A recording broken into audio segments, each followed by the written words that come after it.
तो ये हमारा एग्जिट पोल है कि भारतीय जनता पार्टी को फुल बहुमत से 2024 में जीत मिलेगा और पूरा के पूरा यहां से जीत मिलने वाला है। साथियों नमस्कार, आपने देखना शुरू कर दिया है BRK अनमोल लाइव। आप इस वीडियो को मेरा फेसबुक पेज पर देख रहे होंगे या मेरा यूट्यूब चैनल BRK अनमोल लाइव पर देख रहे होंगे। देखिए, बात हम ये करेंगे कि बिहार में लोकसभा चुनाव आगामी कुछ ही दिनों में लोकसभा चुनाव होने वाली है और अलग अलग तरह के लोग कयास लगा रहे हैं कि भारतीय जनता पार्टी यहां से फुल बहुमत से जीत रही है। बहुत सारे लोग कह रहे हैं कि महागठबंधन के बिहार में इस बार बहुत जन समर्थन मिलने वाला है, क्यों करके कि महागठबंधन ने बिहार में बहुत काम किया है, बहुत लोगों को रोजगार दिया है, बहुत लोगों को काम दिया है, इसलिए महागठबंधन 2024 में अच्छा परफॉर्मेंस करने वाला है और महागठबंधन को यहां ज्यादा से ज्यादा सीट पर जीत मिलने वाला है। लेकिन क्या सच में महागठबंधन के ज्यादा से ज्यादा सीटों पर जीत मिलने वाला है या फिर भारतीय जनता पार्टी सभी सीटों पर जीतने जा रही है? देखिए, हम दो बात को बताएंगे आप लोगों को, बात को बहुत ध्यान से समझिएगा।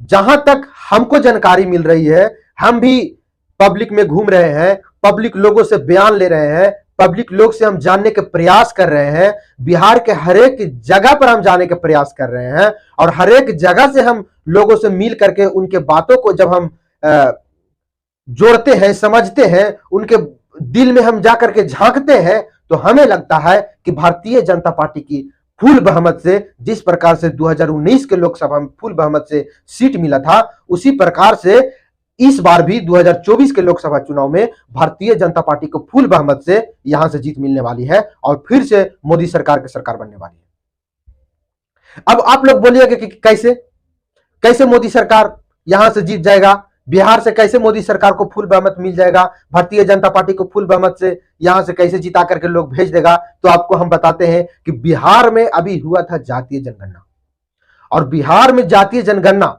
जो हुआ, अगर सरकार के आंकड़ा सही है तो उसी आंकड़े के अनुसार आपको हम बताते हैं कि SC/ST के आबादी है 20% और यादवों की आबादी है 14% और मुस्लिमों का आबादी है 18% और अति पिछड़ा के आबादी है 36%।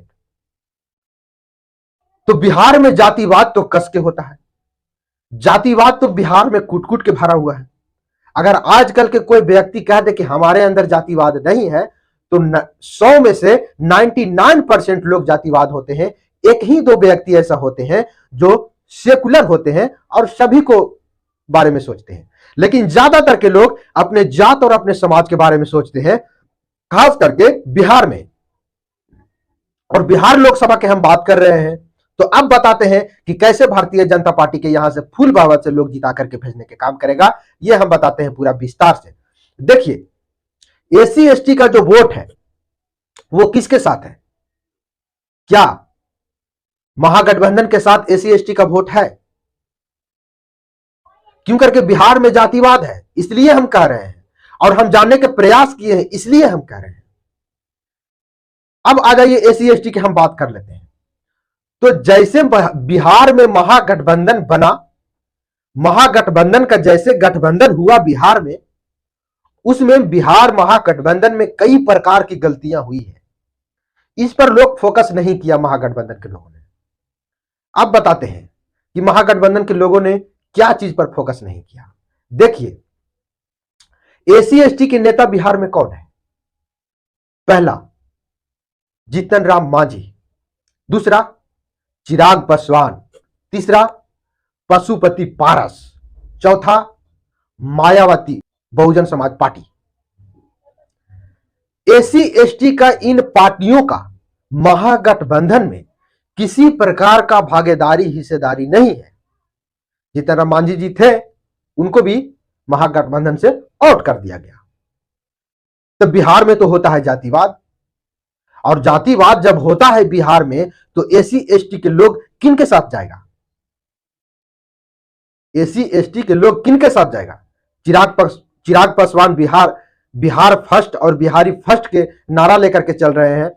जीतन राम मांझी सबका इरादा नेक हो, भारत के गरीबों एक हो, इसका नारा लेकर के चल रहे हैं। बहुजन समाज पार्टी भी यहां से कैंडिडेट उतारेंगी। तो एससी एसटी का जो 20% जो कोर वोटर है वो किन के साथ जाएगा? वो केवल और केवल भारतीय जनता पार्टी के साथ जाएगा। अब बताते हैं दूसरा अति पिछड़ा। अति पिछड़ा में जो भी समाज है उन सभी लोग भारतीय जनता पार्टी के साथ जाने वाला है। तो सोचिए कि 36% अति पिछड़ा का वोट, 20% एससी एसटी का वोट, टोटल वोट हो गया 56%। अब बात करते हैं अपर कास्ट का वोट, जो बिहार सरकार का आंकड़ा है लगभग 15%। तो वो 15% कहां जाएगा? वो 15% वोट केवल और केवल भारतीय जनता पार्टी को मिलने वाला है। तो अति पिछड़ा 36% वोट, एससी एसटी 20% वोट और अपर कास्ट 15% वोट, ये टोटल वोट मिलाकर के हो जाता है 71% वोट। तो 71% वोट भारतीय जनता पार्टी में गिरने वाला है। तो फुल बहुमत से भारतीय जनता पार्टी की जीत यहां से होने जा रहा है कि नहीं होने जा रहा है? आप लोग कमेंट में बताइएगा। बाकी नमस्कार, आप वीडियो को शेयर कीजिएगा। बहुत बहुत धन्यवाद।